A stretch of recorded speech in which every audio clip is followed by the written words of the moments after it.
All right, so as this meeting is being recorded, you're looking at my view of the resistors that we're going to be building. I'm going to show you how fast we're going to build a circuit. We're going to build it the same way that we studied the series circuit on Monday. This is a circuit that you will be building. And let me go to speaker view so we can have this occupy the entire screen. Let me get the little chat box going, just in case there's some people who need to communicate with us with respect to chat. Let me move the camera up just a little bit so I can get a better view of the entire document. Okay, and refocus. Voila. All right, fantastic. So we said we want a 1K resistor, so I'm going to get the 1K and pull this guy out. Okay, and what I do is I'm going to snip a resistor and snip a resistor. So I will have a 1K ohm resistor.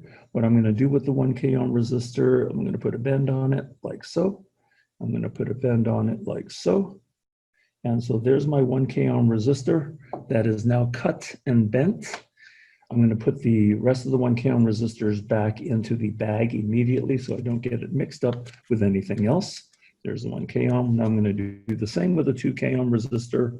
And you'll see a reason why. Now you don't have to do the cutting. I'm just, you can just pull the resistors off. If you pull the resistors off directly, you'll end up with more wire and you'll end up with the loops of wires that you saw on Monday. By me snipping these out, I'm avoiding two things. I'm minimizing the wires that are on my board, and then I'm also not having to clean the stickum that comes off of the masking tape that holds the resistors in place. So here is my 2K ohm resistor, and I'm going to put a needle nose, put a little bend on that, put a little bend on that, and then that guy ends up looking like that on there. And I'm going to take this and put this back in the package. So now my 2K is there. And I'm going to do the same thing with the 5.1K ohm resistor. Open this guy up and cut this guy out.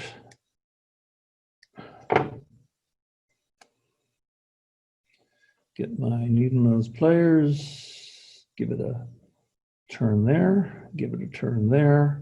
And now I have that 5.1K ohm resistor set up that way. Put these guys back in the bag, zip the bag, and there are my 3 resistors that are ready to go. Now the circuit that I'm going to be building for us will look like this. So I'm going to move this aside for just a moment and bring in this over here so that we can see the circuit that we're building. All right. And position this like so. And let me get a focus on here. Good. Focused on the paper. So the circuit's going to look like this.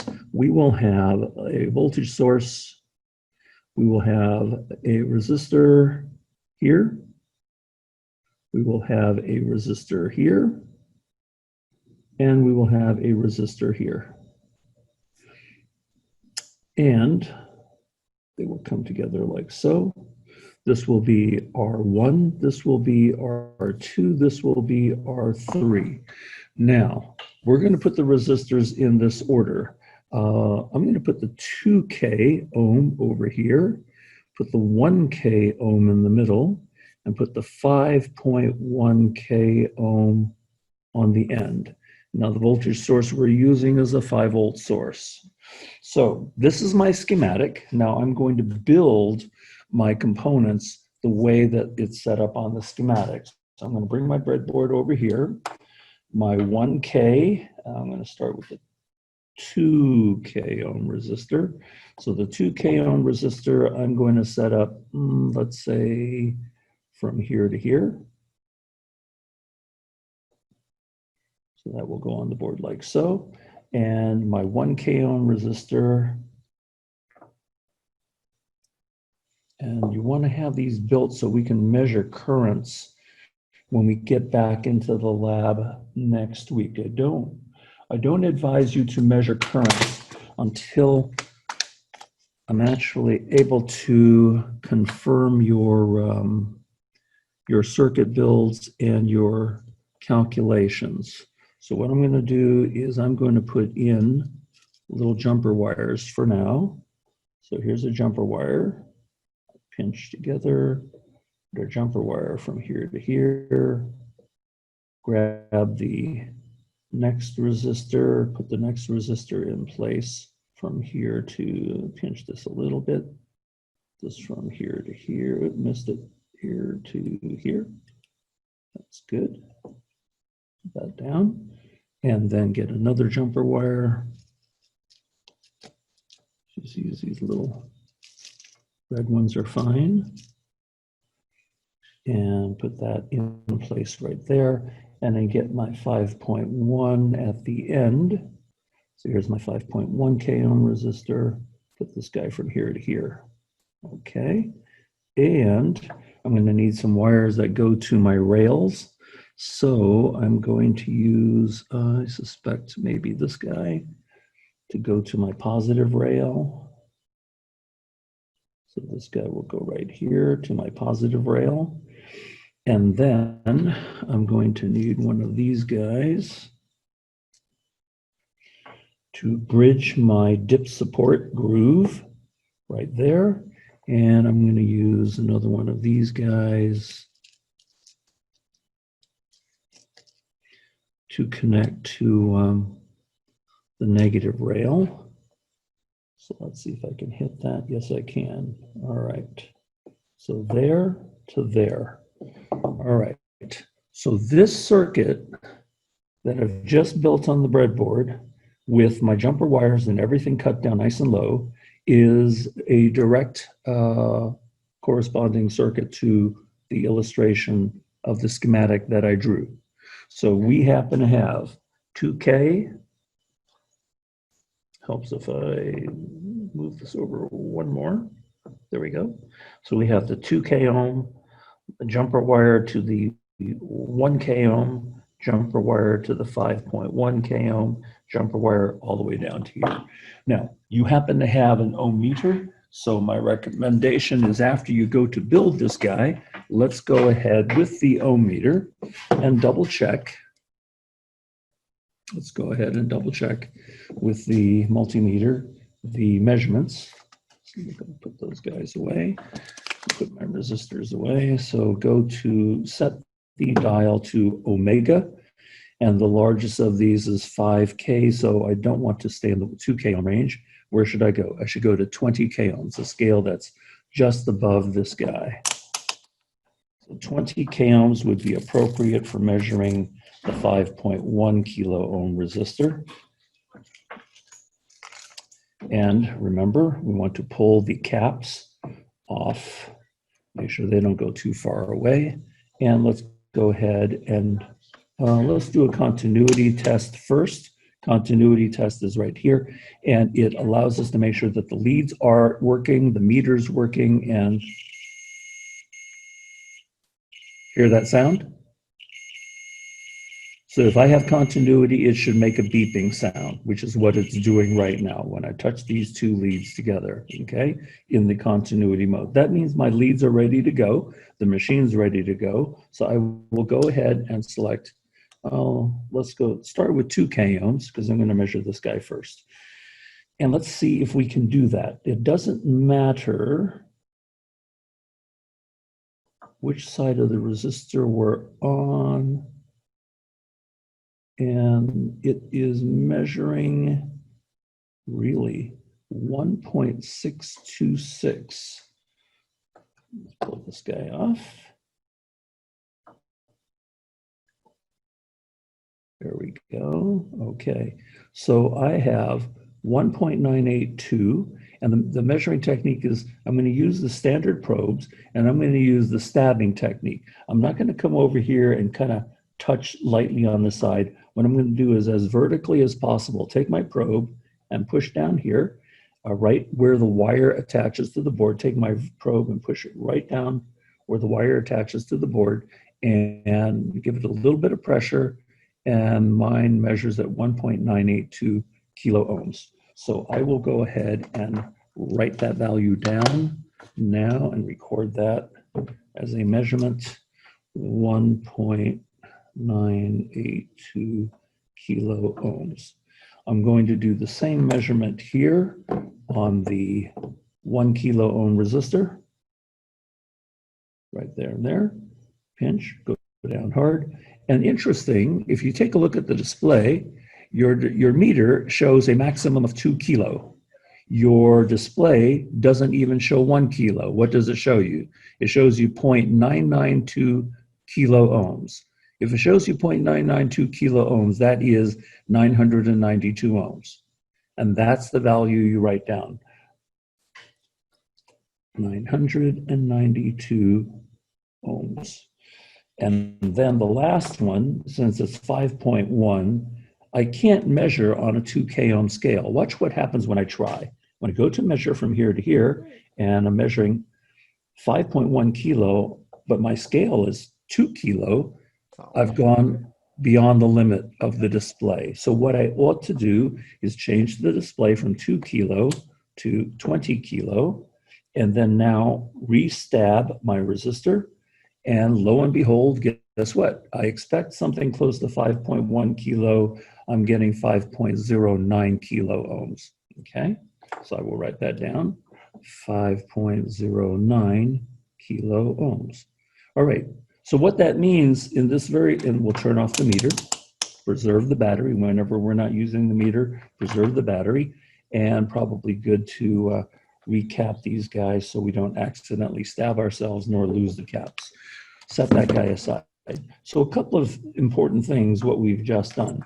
We've designed a circuit, we've selected the resistors, we've cut them, we built them onto the circuit board, we've measured the resistors in the appropriate position of R1, R2, and R3, and made sure that the measurements confirmed the placement, the correct placement of the resistor according to the schematic on the breadboard. So far, so good. Now, what did we do on Monday is we built a VIR table.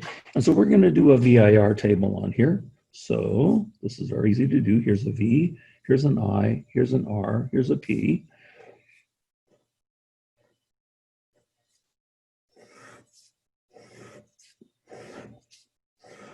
So we happen to have an R1, we happen to have an R2, we happen to have an R3, and we happen to have totals. And then you fill in with all of your known values. So you fill in your theoretical values. Your theoretical value for R1 was 2K ohms. Theoretical value for the R2 was 1K ohms. Theoretical value for R3 is 5.1 kilo ohms. And then what else is given? 5 volts is given. Nothing else is here. We have to fill in 4 columns, 4 rows, 16 cells, and we've only got 4 filled in. So that being said, Vijay, could you turn on your camera, please? So I need to see your smiling face if I can. Thank you. There's Miss Tay. Isaac, can you turn on your webcam if you can, please? Thank you. All right. So my question is, remember, if we use Ohm's law, here's Ohm's law, VIR, in order for me to do any calculations within the first 3 columns, voltage, current, and resistance, for me to do any calculations using the Ohm's law formula for anything in the first 3 columns, I need 2 quantities in order to calculate the third.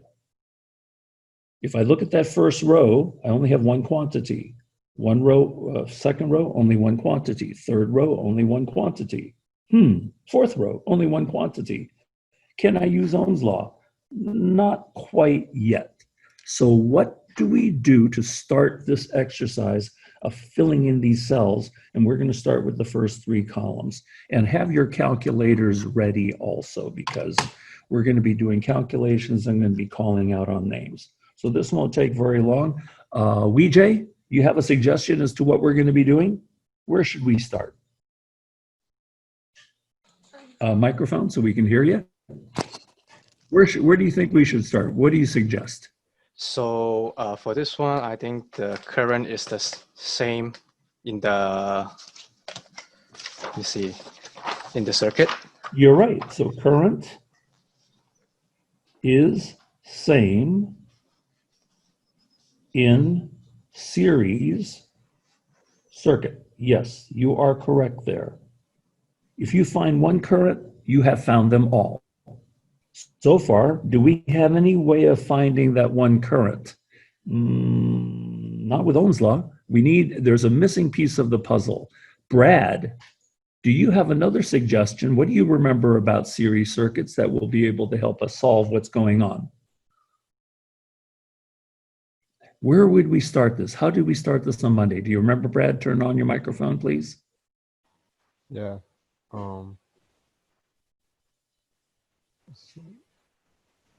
So we can, not too sure. Okay. Do you, let's see, Demetris, do you happen to have our summary sheet? Can you pull out your summary sheets for series and parallel? If you remember on your summary sheet, we had a summarization of what the certain principles regarding series circuits. And the summary sheet will be very helpful to all of you. So let me go ahead and call that guy up here, and let me go to here, and it will be series. This one? Well, you just flipped. I just need hold it steady so we can see it. Yeah, that's the one. All right.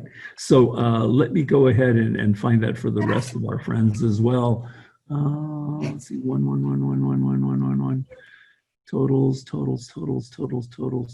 Okay, I have it under weeks. So let me go to week 1. And pull up that document for everybody to look at so we know. Okay, summary, series, parallel concepts. And let me go ahead and share screen on it so we can focus our attention on the document of interest. So everybody look at this document. This is your summary of series circuits and parallel circuits. And we're only playing with series circuits right now. I built a series circuit. So several things. Weejay mentioned item number 3, current is the same in a series circuit. That is important. Right now, we don't have a way of calculating current. So let's look at something else. Voltage, look at number 4. V total is equal to the voltage of VR1 plus VR2 plus VR3. We don't have any voltages to add up, so we can't use that one. Number 5 is the same as number 3, except number 5 is in formula form. IT is equal to IR1, IR2, IR3. Take a look at item number 6. Is item number 6 helpful to us, Robert Benavides? Microphone? Yes. Okay, yes. how is it helpful to us? What can we do with it? So that's power, no, that's resistance. Total, RT is resistance RT. total, is equal to? R1 plus R2 plus R3. We can find the total if we just add these ohms together, yay? Yes. Everybody see that? Everybody looking at my summary sheet? Everybody understand? So if I stop the share, we go back to here, guess what? Can I fill this cell in, this one right here, this is R, under the total row, can I fill this guy in by adding these guys together? And according to the formula on our summary sheet, series circuits, these ohms have to add in order to give us a total.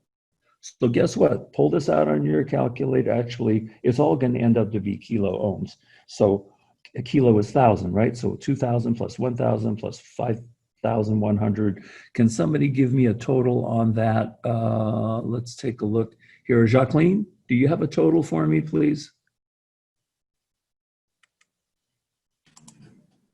3.1 kilo ohms. So it would be how many? 3.1 kilo ohms. Well, let's see. Well, you have 2 plus the 1 is 3. 3 plus the 5 gives you Oh, sorry, 8. 8.1 kilo ohms, yes? So we should have 8.1 kilo ohms. Is everybody okay with that being the total? Does that conform to the formula that RT is equal to the sum of each of these? Okay. And how could we do that on our calculator? On our calculator, you can simply do 2 exponent 3. There's your kilo. I will do that again. Watch carefully. Watch carefully. I'm going to clear. I turn on the calculator, and the EXP button is really handy here. If you're using the calculator I suggested, this is the button you would use. If you're using a different calculator, we talked about this on Monday. It might be on some calculator, on our calculator, it is EXP. On some other calculators, it might be a second function. And if it is a second function, it might be second function double E. Okay, some of you happen to have a Sharp or a Casio, it might be a second double E. Some of you who are using TI-84s, like I do, it is definitely a second double E. So on some other calculators, you might see this. It might be a times 10 to the X power. You might see it a key that way. Whatever it is, on our calculator, EXP means this, it also means this. So if we're going to key in 2 kilo, watch this, 2 exponent 3. That's how 2 kilo is expressed on our display of our calculator. I hit the plus key, and I'm going to add that to 1 kilo. So 1 exponent 3. So there's my 1 kilo. Here's my 2 kilo plus 1 kilo on the display of the calculator so far. I'm going to hit a plus, and this will be 5.1. What do I need to do? Exponent 3, because kilo is a power 10 of 3. Now I've entered all 3 values. Now I can hit equals. And guess what does the calculator show me? 8.1, but you have to look right over here. Is there a power of 10? Yes, there is a power of 10. And what is that power of 10? It's the 10 power of 3. So that is kilo. So you would write down 8.1 kilo ohms. Okay? Is everybody all right with how we did the calculation to confirm the total of 8.1 kilo ohms? So far, so good? Any questions there? Now what we're going to do is think about, okay, we filled in all of the resistance. That's done. So do we have enough information to fill in either V or R? If we're using Ohm's law, we need current. So how can I find current? So that question would go to Isaac. What do you think? How would I find current? Using Ohm's law right here. What could I do? Divide volts by R. Yes, Resistance. you are correct.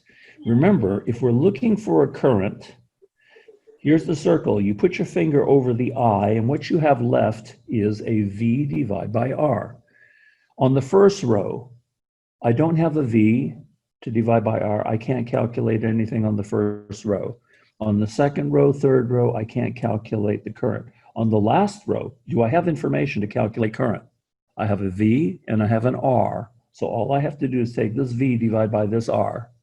Now watch this very carefully. A lot of students, when we're starting electronics, they forget to key in the kilo. This is not, I repeat, this is not 5 divided by 8.1. It's 5 divided by 8.1 kilo. And how does 8.1 kilo appear on your calculator? It should appear on your calculator as 8.1 with 8 times 10 exponent of 3.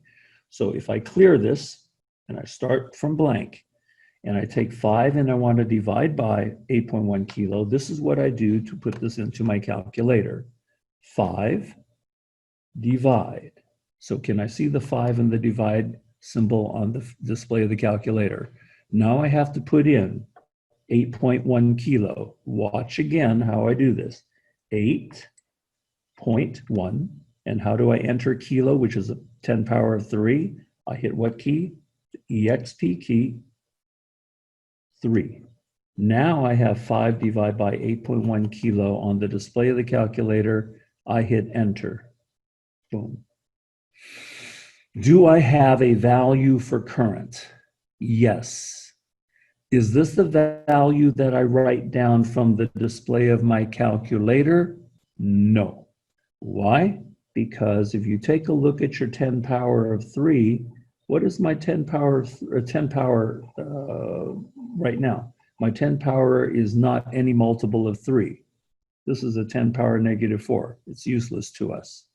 So again, on this marvelous $8.48 calculator, you have another magic button. That other magic button is called ENG.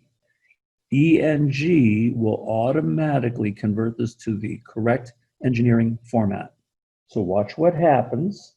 Now you don't have to hit the ENG if this power of 10 is some multiple of 3. If it's 10 negative 3, negative 6, negative 9, those are all multiples of 3. You don't have to change anything. But this is not. This is a 10 negative 4. So we will have to hit ENG. So if I touch ENG, watch how the decimal point moves and watch how the power of 10 changes. I'm going to hit ENG now. Boom. Wow, here we go. I have 617.28 10 power of negative 6. So on your magic cards, what is 10 power of negative 6? Look at your magic cards. It's in your journal. I asked you to keep it in there. Your 10 power negative 6 is a very, very specific engineering prefix. What was that 10 power of negative 6? Let me see who can tell me. Michael? Okay, so VJ says it is micro. How many people agree with micro for 10 power negative 6? Give me a thumbs up if you agree. Okay, good job. All right, so this is micro. So we would write down, and that's why I made this column a little wider, we would write this down as 617.28, and we write this as micro and capital A for amps, okay? That's the symbol for micro, looks like an italicized U, and capital A for amps. And we round this to 2 digits after the decimal point.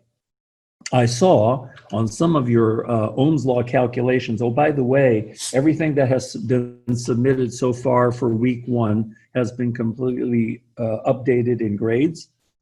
So you can take a look at that and see your most of you are standing just fine. Some of you do have to catch up on your week 1 stuff. Okay, now, before we continue, well, how would we continue? Somebody give me a suggestion how we should continue.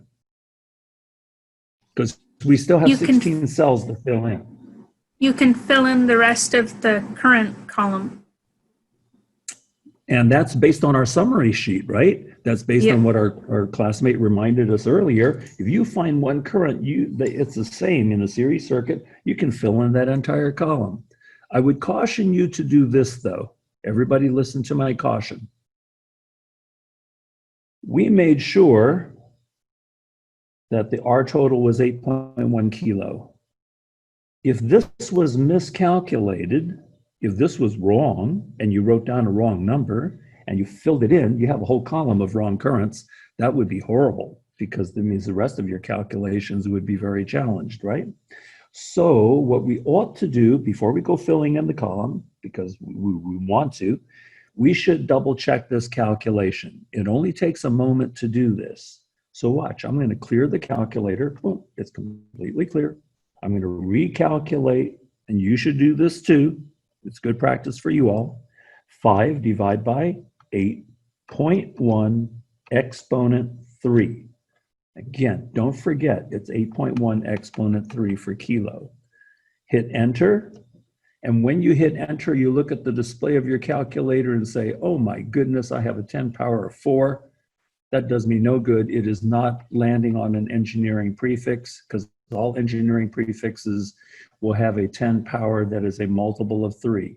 So how do you fix the display of your calculator to show this in engineering format? You have an engineering key. So I'm going to hit the engineering key, boom. It shifts the decimal point and it shifts the power of 10 so that so the decimal point is correctly placed for the correct power of 10 to give us engineering. And guess what? It is again 617.28, 10 power negative 6, which is micro. So it took us just a couple of seconds to recalculate. We're feeling good about this number now. Once you've recalculated and you've got confidence this number is good, then and only then, fill in this column. Like so, and like so. 17.28 microamps. Ta-da. Hey, wow, we filled an entire column. That's more than half of these 16 squares already filled in. We're making good progress. Nice. What do we do next? Who's got a suggestion as to what we should do next if we're going to stay using Ohm's law? Fill in voltage. We can fill in voltage, yeah? Remember, because Ohm's law has these 3 quantities, right? You have a V, I, and R. As long as you have 2 quantities, you can calculate what's missing. We have one whole column of I. We have one whole column of R. We can start filling in the V's. And what formula do I use to fill in the V's? Well, if I go to cover the V, like so, cover the V, what's left is I times R. Is that how we read Ohm's law formula? I times R, if we cover the V. Do I have an I? Do I have an R? Can I multiply this times this to give me the voltage for R1? Sure can. Clear? Calculator's clear. I'm going to key this guy in. So watch very carefully how we key this in. This is good practice for us. 617.28. Now this thing is a micro. How do I key in micro? Well, if you recall, our micro was equal to 10 negative 6. Our milli was equal to 10 negative 3. Okay, so those are the 2 engineering prefixes we played with. Oh, we played with one more. Kilo was 10 power of positive 3. So those are the 3 engineering prefixes we played with so far. This guy's a micro, which means I have to key in 10 power negative 6. How do I do that on our calculator? It's easy. Remember the EXP key? The EXP gives you 10 power function. But is this micro, does it have a negative in front of the 6? If you look at your magic cards, micro has a 10 power negative 6. So how do I key in negative on this calculator? Do not hit the subtract button. Subtract button is subtract. It is not negative. You happen to have over here a change sign key. See this? And on most calculators, it's parentheses with a negative sign. On some calculators, you might see this. You might see it as, use a different color. You might see, on some calculators, you see this, and on some other calculators, you might see this. It would be, let's see, where have I seen on some of the calculators? It would be a +/- key. That would be another way to show a change sign function on some other calculators. On our calculators, it is a button that has parentheses with a little negative symbol. So we will enter the change sign key for negative. And this is not 10 power negative 3. Micro is 10 power what? Negative 6. So I'm going to touch the 6. So look at the display of my calculator. The display of my calculator is showing exactly what you should have keyed in, 617.28 exponent. So you have the exponent, negative 6. Okay. And what are we going to do with that? We're going to multiply that by 2,000. So I'm going to hit multiply by 2 kilo. So how do I enter 2 kilo? 2 exp, kilo was what? 3. So now this is properly keyed into the calculator. I hit equals, and I'm going to pull this up for just a moment because I want for you to do this exercise and see if you can give me a value for this calculation. So question goes to, hey, Mr. Benavides, do you have a calculation for us here? Yeah. What do you have, my friend? So I have 1.23456. Oh, yes, it happens to be 1, 2, 3, 4, 5, 6. Yes, but remember, in our work together, we're only going to round to 2 digits after the decimal point. So what would I write down? I would write down a 1 with a decimal point followed by which 2 digits? 2, 3. 2, 3. Okay, those are the numbers. And what are my units? What are my electrical units in this column? Microamps. No, my Oh, column no. is microamps was current over here. So what we're calculating a column of V. So V is voltage. So what are my units for voltage? V. Volts are my units. Volts. Yeah. Volts, and I would write down a capital V. Okay, Yeah. you are correct. I would write down a capital V for volts. Okay, so if you just write down a number and you don't write down the V, we're kind of incomplete here, all right? And we don't want to be incomplete in what we're writing down. So far, so good on that value. Okay, we have another one to do. You have this one times this. You have this current times this voltage, this current times these ohms. So on my calculator, bring the calculator back, clear. Key this guy in again, 617.28. How do I key in that micro? Micro was what, 10 power negative 6. So I need to hit my EXP. I have to hit my change sign button right over here. So now I have negative, and micro is negative 6, so I have to hit 6. Does my display show 617.28 micro? Yes, it does. And I'm going to multiply this by 1 kilo. So times 1 exponent, kilo is 3. So do I have times 1 exponent 3, which is kilo, 1 kilo in this case. And I'm going to hit enter. And when I hit enter, I end up with a value. And so interesting, I'll just show you the value that I have. Interesting that it shows you, it's not a whole number. It's something under a whole number, some kind of decimal quantity. But take a look at the power of 10. Is this power of 10 a multiple of 3? Nope. So what do we do when we hit calculate, when we hit the equal button, we end up with a result that's not a 10 power of 3. What do we need to do? What button do we need to do to set things right for our display? Brad, what do we need to do? Hit the engineering button. You're right. We're going to hit that engineering button right there. So watch how things change. Right now, in scientific notation, which is useless to us, it shows 1.67, 10 power negative 1. That's useless to us. If we hit the engineering button, the display will change. Guess what? It changes to 617.28. Oh, look at this. 10 power negative 3. So what should we be writing down? Isaac, what do you think? What should we be writing down if that's the display of my answer for the voltage for R1?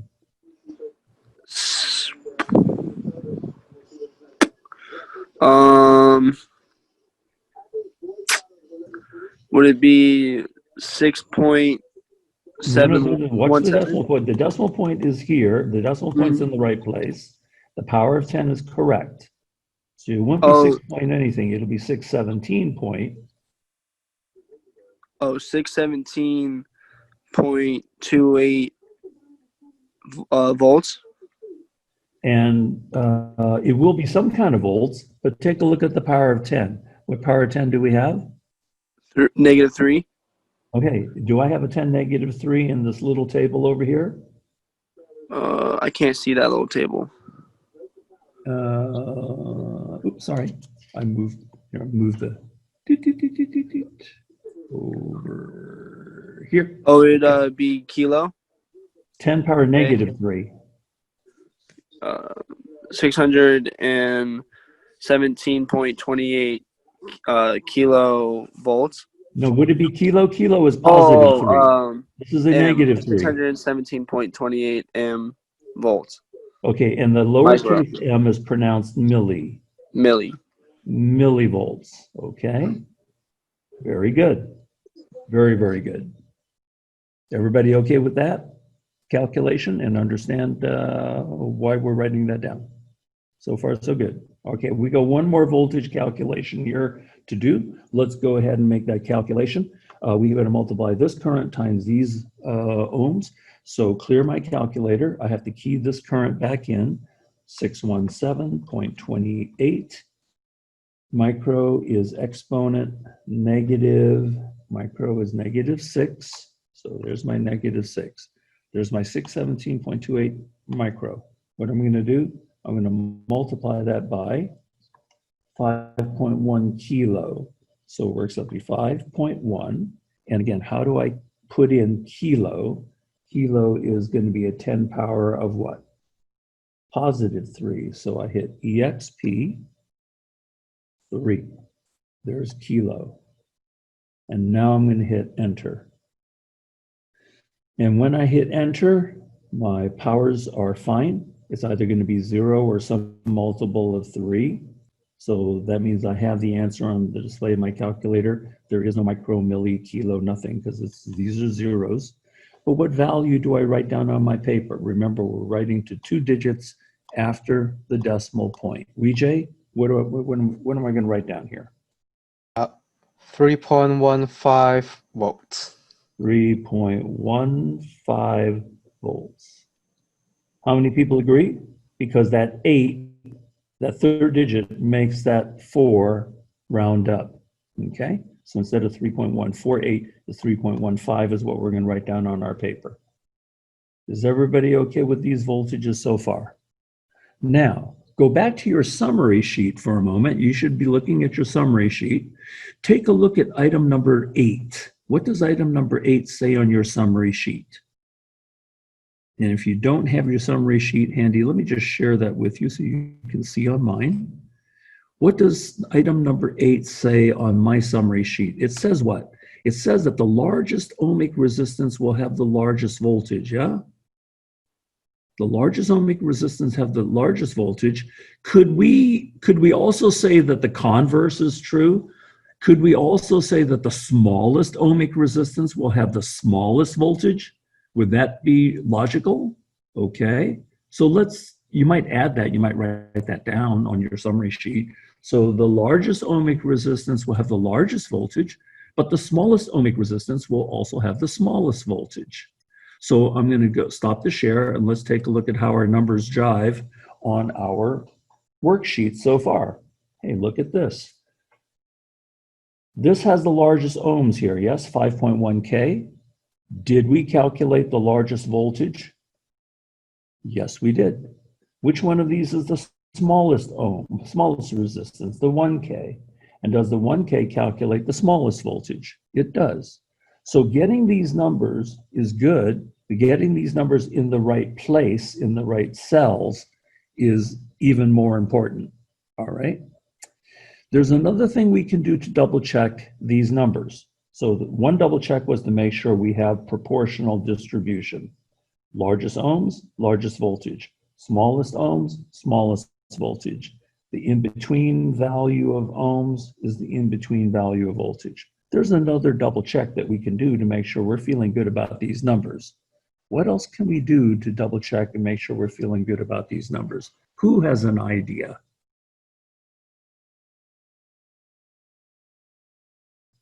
So the resistance, when the resistance bigger, and then the voltage gonna be bigger.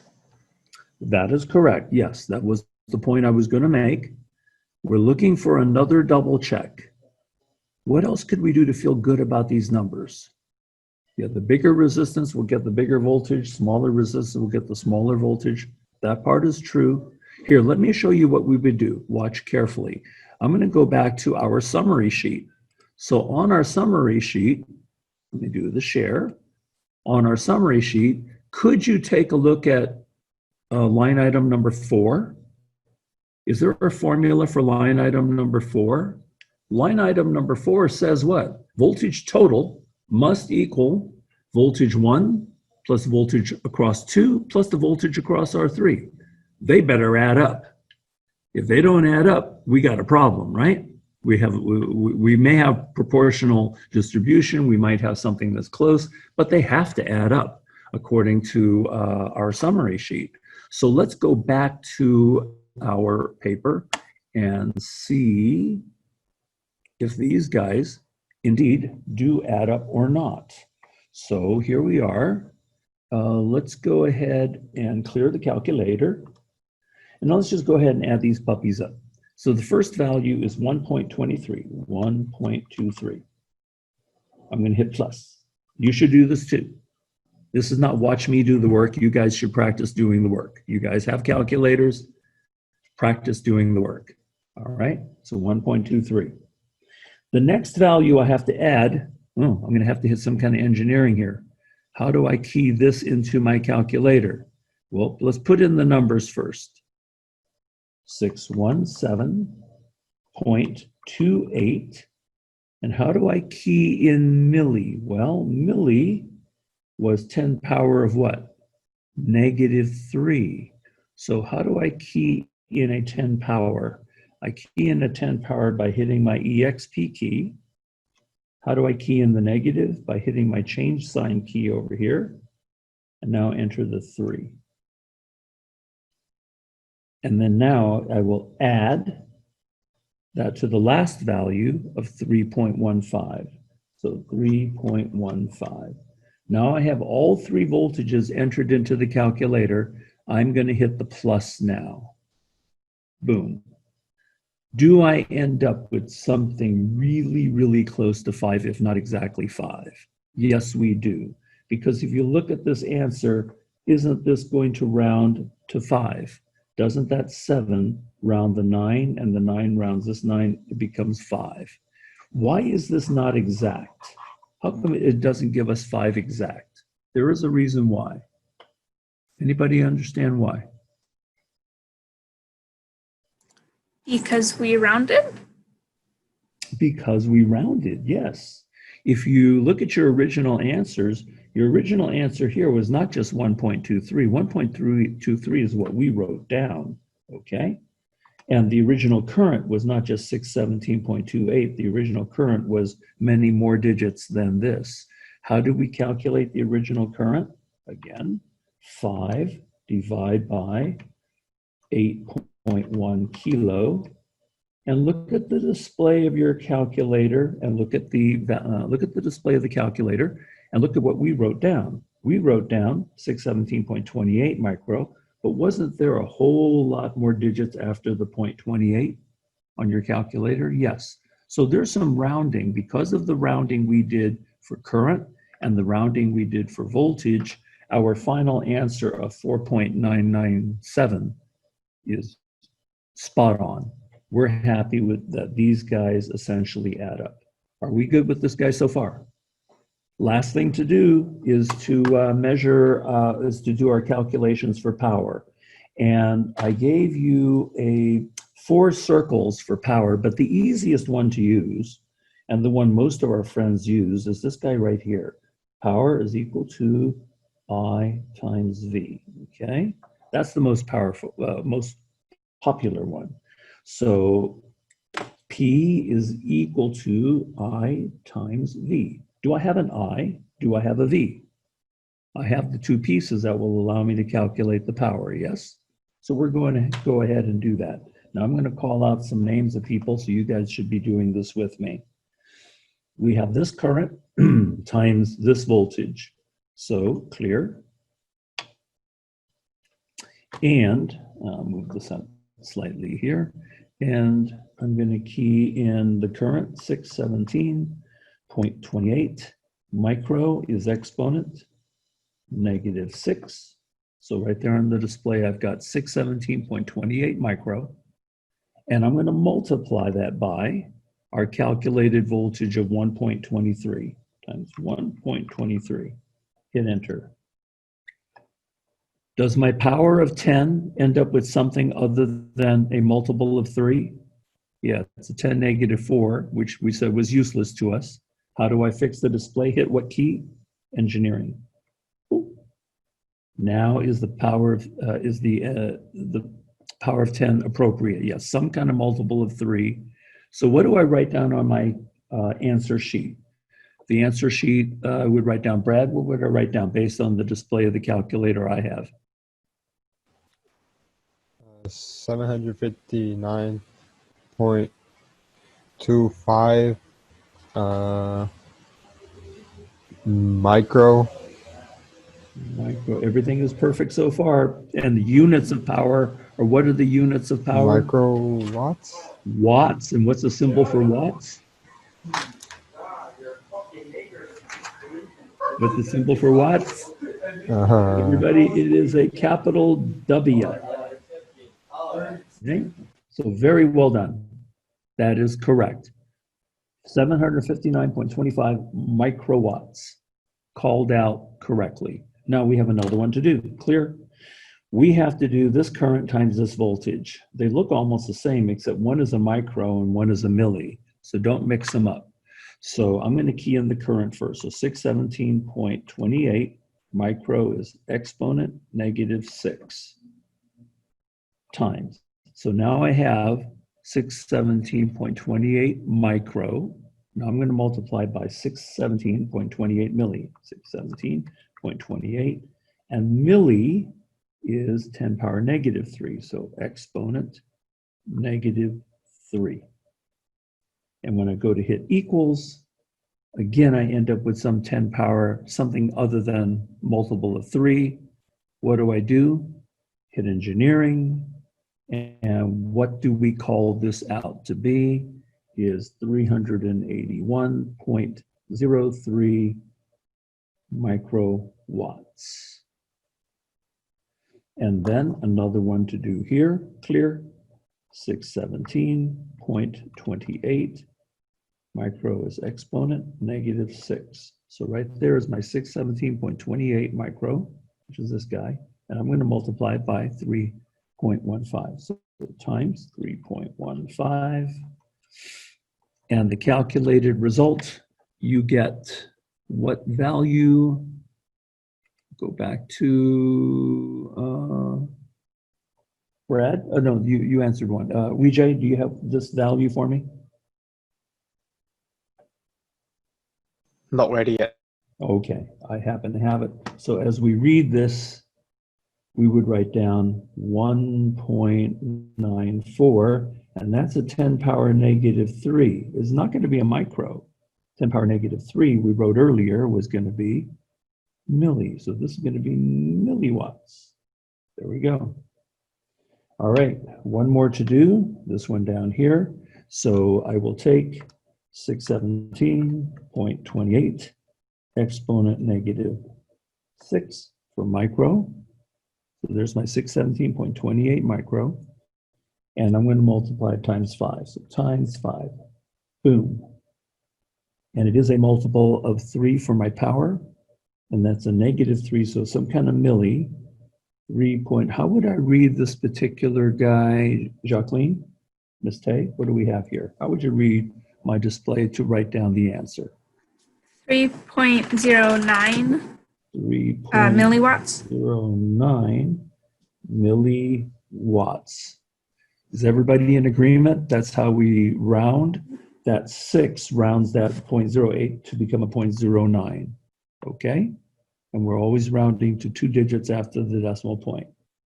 So we have now calculated all of the powers by using Watt's law. There is another double check for power.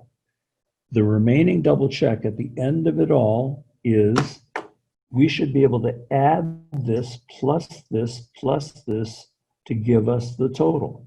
If we add all these guys together, we should have something that verifies this as being the total. I'm going to go ahead and do that. So this is being recorded, so you can play this over and over again to your heart's content and practice these calculations when you watch this recording. So I'm going to clear my calculator. 759.25 micro. So 759.25. How do I key in micro? Exponent -6. I'm going to add that to 381, so 381.03. Oops, too many digits. 03 micro exponent -6. And then I'm going to add that to 1.94 and then hit enter. And if everything, no, okay, I did mess up earlier.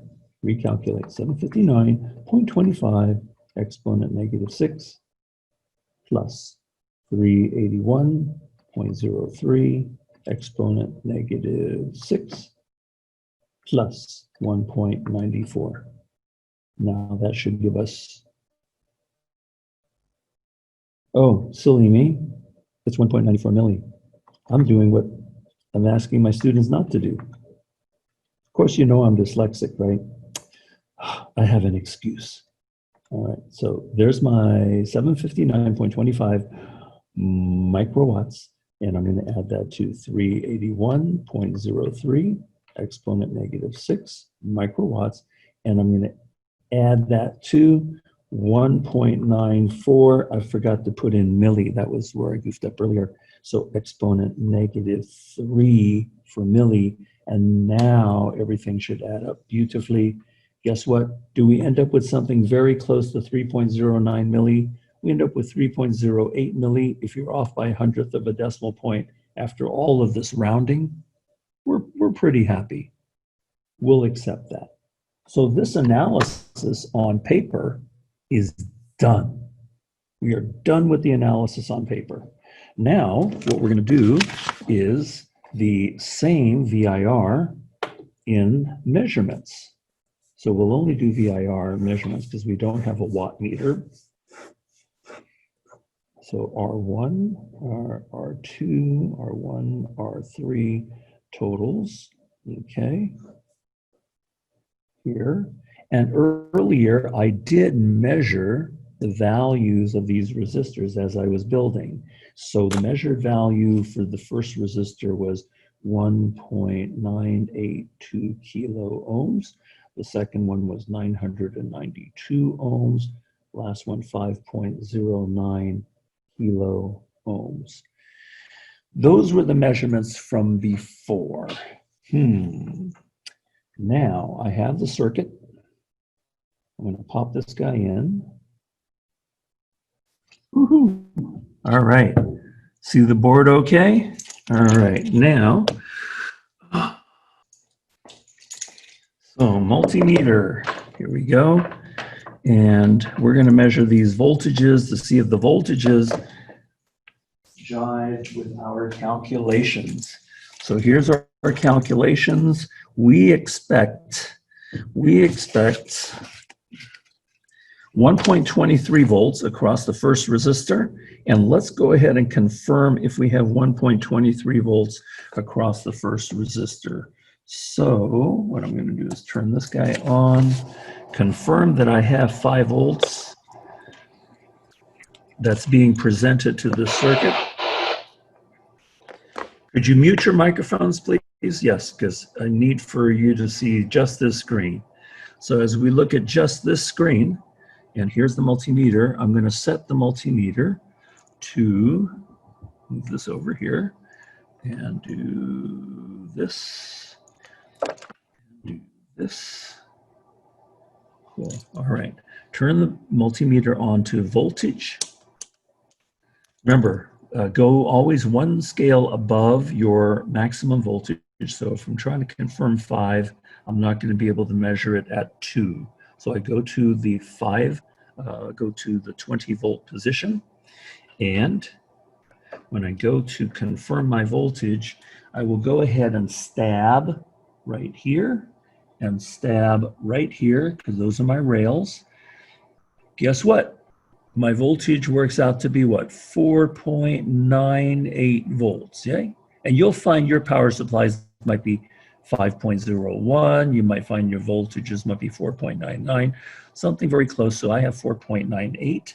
So 4.98 is what I'm going to write down for my measurement. 4.98 volts. Okay. Now I'm going to confirm my VR1. I should have something close to 1.23 volts. So I'm going to take my probes and I'm going to connect across R1. Now, when I connect across R1, be very mindful of the polarities of how your leads are going to connect. I can connect this side of R1 to this side of R1. So I will have my red probe closer to the red side of my power.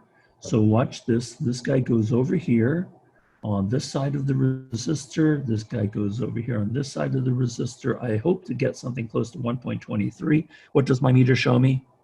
Wow, 1.22 volts. That's pretty exciting. That's close to 1.23. Watch what happens when I reverse the leads. If I switch the leads around, if I put the red lead on the other side and the black lead on this side, watch what happens. Do I still have 1.22 volts? Yeah, but do you see the little negative symbol appear on the digital multimeter? The negative symbol means that my leads are reversed. I'm measuring the voltage as a negative value only because my red lead here should be on the positive side of the resistor. So I'm going to switch these guys back. And when I switch these guys back, watch this. Here and here. No more negative symbol. And there's my hold steady. 1.22 volts. Pretty good. I'm going to write that value down right here for measured. So this is measured. And 1.22 V. That matches pretty good so far. All right, now the next measurement is across R2. So now let's see what we're going to measure across R2. Now R2 is less than 2 volts, yes? Less than 20, it's also less than 2. In order for me to get better accuracy, I should change this from the 20 scale to the 2 scale. Watch what happens when I don't. I'm going to leave it on 20 scale for just a moment. And watch this. I'm going to measure across R2. And it'll look something like this. Here and here. Now, I'm trying to read something just under a volt. What does my display show me when I hold this steady? Instead of 617.28 milli, it's showing me 0.61 volts. Well, on this scale, which is the 20 volt scale, I don't have enough resolution to see more digits. All I see is a 0.61. If you key and put this into your calculator right now, in your calculators, clear your calculator right now, everybody, key in 0.61, hit equals, and then hit your engineering key. What does your display show to you? What does your display show to you? And question goes to Isaac. What does your display show to you? It says 0.60. Did you hear me? Sorry about that. But did you hit the but did you hit the engineering key on your calculator? Oh, no, I did not. Yes, hit the engineering key and now tell me what it says.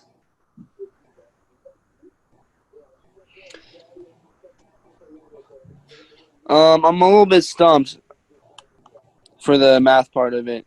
Well, no, there's nothing to stump here. It's your calculator. You're entering a number. So here's your calculator.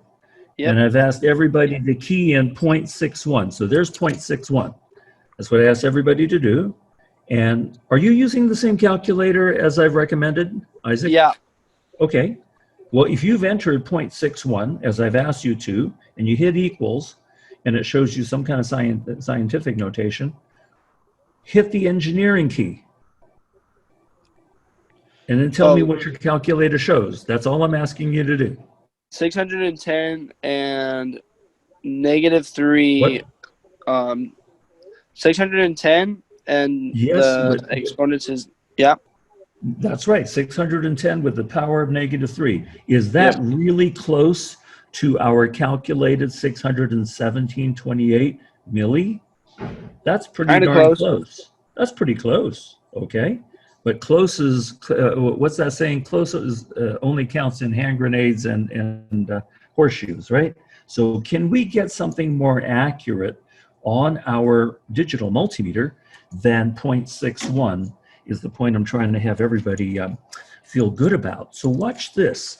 Same measurement right here, same scale.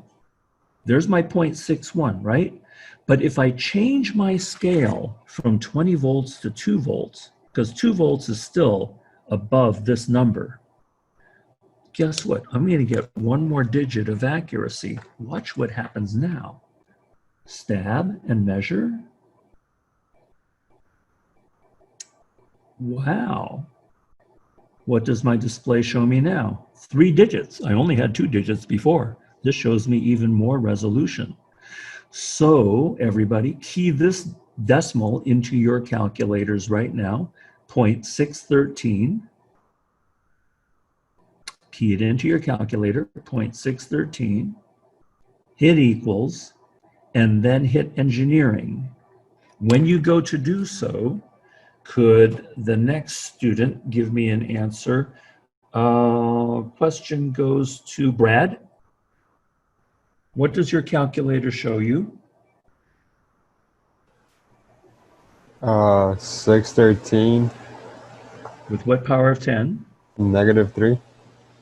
Okay, so it precisely. So here's the calculator, right? So 0.613. We enter that into the calculator. We hit the equal button. Here's the equal button. It automatically shifts to some scientific notation that's useless to us because that's not a 10 power multiple of 3. We hit the engineering button. Boom. When we do so, that's 613 to some power that is a multiple of 3. 10 -3 is what on our paper? Milli. 613 milli. Is that closer to our calculated 613 milli? Yeah.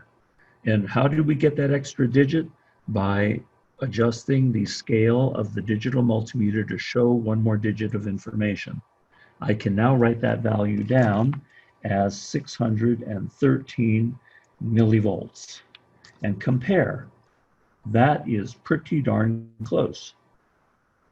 Now we have one more measurement to make, and that measurement is across my third resistor. And so my voltage across the third resistor was predicted to be 3.15 volts. So I'm going to grab my probes. Now, if this is 3, can I leave this on the 2-volt scale? Can I try to read a higher number on a lower scale? Watch what happens when I try, because I shouldn't be able to do this. Watch what happens when I try. I'm trying to read 3 volts, 3.15 volts on a 2-volt scale. No, I'm beyond the limit.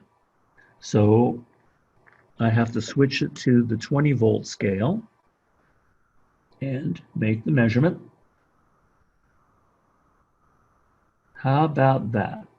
We were hoping for something close to 3.15, and on my board I end up with 3.13 volts. And that's what I'm going to write down over here. 3.13 volts. Pretty good if we compare these voltages. They're looking really, really good. What else can we measure here? Guess what? Could we measure R total? We don't have an R total in here. What did you recall in your reading and on your homework? In order for me to measure resistance, what do I have to do to make that measurement? What do I have to do with this guy first, the multimeter? I need to change this from volts to ohms, yes? and look at the maximum. The maximum is 8.1K. So look at my scales. I can't use 200. I can't use 2K, but I can use 20K. So 20 kilo is above this number. That would be the correct setting for this in the ohms to read this. But there's something else I need to do, because can I measure my ohms right now? Who remembers there's a difficulty here? What is the challenge? We have to turn off the power first. Yes, we cannot, listen carefully, we cannot have electricity flowing through the circuit and try to measure ohms. So we have to disconnect the power. So I am going to disconnect my power. All I need to do is to disconnect one wire. The other wire can stay. On your power supplies, you should just turn it off and remove the power supply completely. Now that there is no electricity flowing through this, I can now measure the total ohms. And total ohms, I would measure from the beginning of the resistors all the way to the end of the resistors. And I expect something close to 8.1 kilo. Let's see what we end up with. Wow. That's pretty good.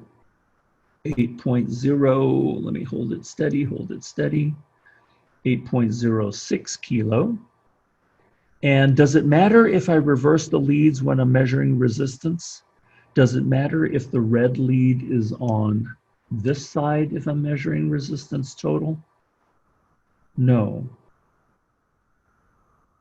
Should not matter, because resistance has no polarity. So 8.06 kilo is what I'm going to write down. So here is 8.06 kilo ohms. Woo-hoo. Pretty good. Now, there is a measurement of current. And in order for us to measure current, we will do this in lab next week. I don't want anybody to try to measure current at home. There is a very specific amount of information I have to give you before we do this.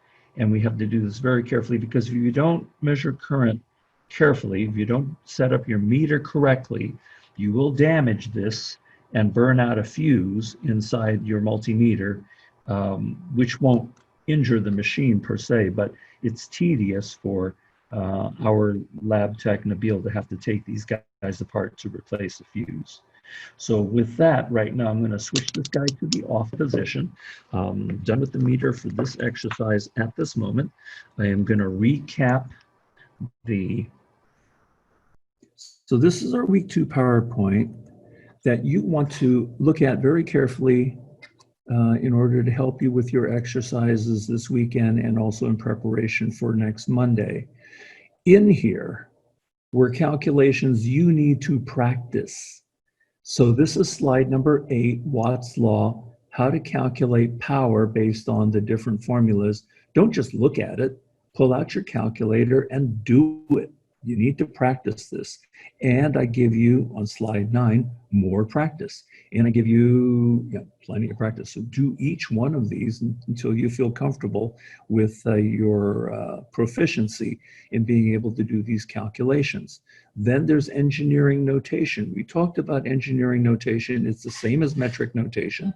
These are synonymous words. This engineering is the same as metric. They mean the same thing. So in some textbooks, they'll refer to engineering notation. In some textbooks, they'll refer to metric notation. Same thing. I review what decimal notation looks like. I review what scientific notation looks like. It is, decimal is as you're accustomed to, scientific is there, engineering metric is explained here. Then you have very specific powers of 10. I gave you the handout for this. You need to, and I highly recommend you transfer this table directly to your journals, because if you have it in your journals, remember, you can use that on any quiz, you can use that on any test. We'll have our first quiz on Monday. It'll be simple, it'll be Ohm's law, it'll be calculations. So you need to understand your engineering prefixes. You don't have to memorize them, you just have to have access to them. So my recommendation, get yourself a journal. And Dimitros, we didn't emphasize this with you because we didn't have as much time as I was hoping hoping to have, but definitely you want to make sure you have, either your spiral bound notebook or your journal, something that you can put information into. Whatever you write in that journal, you can use on a quiz or a test. Got that? Okay, Dimitros? Good job, thank you. Okay, now let's go on here, watch this. Here, scientific calculator. We've been doing a lot of the scientific calculator stuff this review session. And I go to show you how to press the buttons, what buttons to do here and here. And then the next one goes to show how to set this into degrees, how to set the scientific notation. Then engineering, I show you, and you should do all of these. Everything that I have here, you should do. Then over here, conventions, rounding. How do we round? Well, there's a couple of YouTubes that show you how to round. So if you want to catch up on these YouTubes, all you have to do is hit control and then boom, you click this and it takes you to a YouTube. I won't show these YouTubes for you. You can look at it in your own time. Proper engineering notation explains exactly what it is. So when you round, we round to 2 digits after the decimal point. You express the appropriate engineering prefix. You express the appropriate electrical quantity. In this case, it's microamps. Then, circuit requirements. What's needed? We need a voltage source, you need connecting wires, you need a load. I defined all that on Monday. What is continuity? Continuity is a path for current to flow, and this goes to show series circuit. So I have the series circuit concepts reviewed here. Right here happens to be something that's part of your homework that you need to be looking at. And that is series aiding and series opposing. How many of you have ever put in your batteries in a flashlight? So for example, you may have a flashlight, a penlight battery flashlight that looks something like this. So for example, let me just come off of this for just a moment. So you might have a flashlight that contains batteries like this, and it might have 2 cells, it might have 3 cells, it doesn't matter how many cells it has. But have you ever had, and you're supposed to put all the batteries pointing in the same direction, right? Have you ever had the instance where little brother or little sister comes along and he or she puts one battery in the wrong direction? Will this guy work if one of the batteries is in the wrong direction? Probably not. So what happens here is in the share, there's an interesting phenomenon where we have series aiding and series opposing. So take a look at this one here.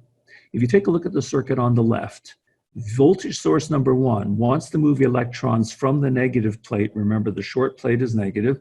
So it wants to move electrons in this fashion. So that is called counterclockwise, CCW. Voltage 2 has a negative plate here, so it wants to push electrons to the left and they will go around, again, counterclockwise. Voltage 3, also negative plate on the left, it will want to move electrons counterclockwise. Well, these are what we call series aiding. They're adding to each other. So meaning if they're all moving electrons in the same direction, they're adding to each other. So what's my total voltage in this case? 7 plus 22 plus 5 will give you a net voltage of 34. That's how much voltage we have to go across these 2 resistors. Take a look at this one over here. Watch very carefully. V1 has the negative plate on the left side. V3 has the negative plate on the left side. So V1 and V3 move electricity how? Counterclockwise, CCW. Take a look at V2. V2 has the negative plate on the right-hand side. It wants to push electrons going in this direction, clockwise. Uh-oh, one of these are backwards. So how do you determine total voltage? You see how they add up. So 7 minus the 22 plus the 5 gives you a net of 10 volts. And the net 10 volts will be from V2, moving electricity clockwise, okay? So that's series aiding, series opposing. You will be introduced this next week to parallel circuits. Parallel circuits are the way modern Christmas tree lights are set up. If one bulb burns out, guess what? The other bulbs keep on running. So grandma's Christmas tree lights are set up this way. The modern Christmas tree lights are set up in parallel.